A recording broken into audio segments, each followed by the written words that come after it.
Have you heard of rice cake, rice bread, rice puff puff before?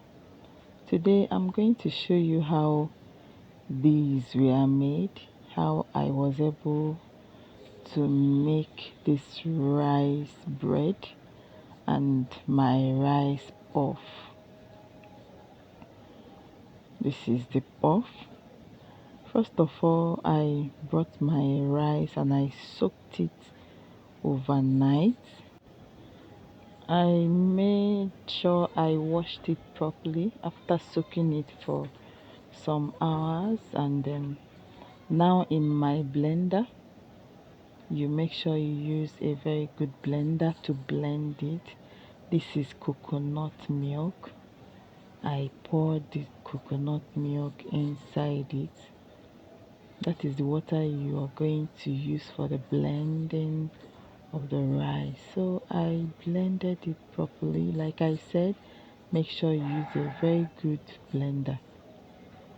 So this is the outcome of my blended rice with coconut milk.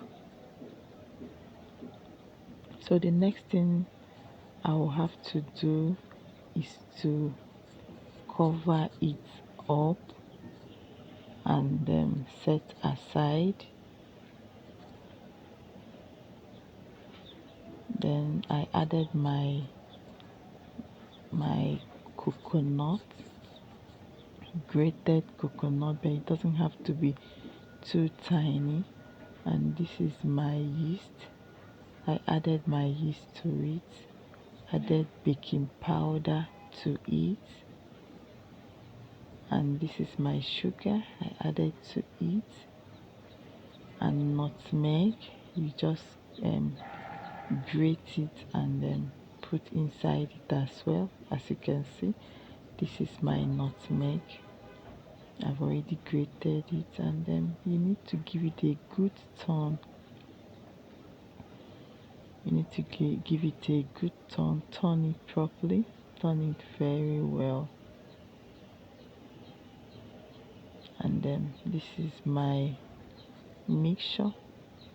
Like, you need to cover it so that it will rise for some minutes, and this is the outcome. If you leave it, it will continue rising. As you can see, it's ready for the bread, it's ready for the puff puff, and it's ready for the cake. So let's go on and see how these beautiful snacks were made.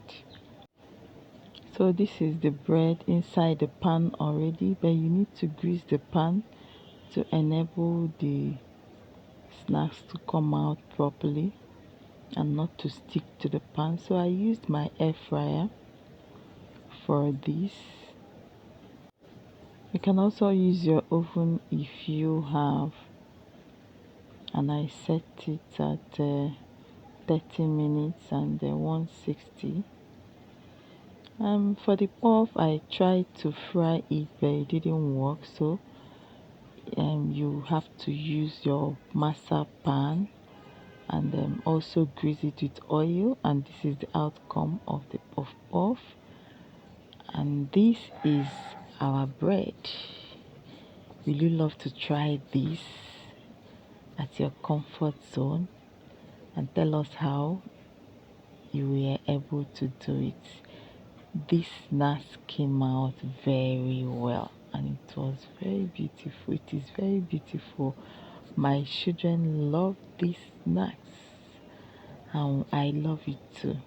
The way it came out, I didn't expect it this way, but it's good anyway. Since flour is showing us shaggy, we can turn to these beautiful snacks at our comfort zone.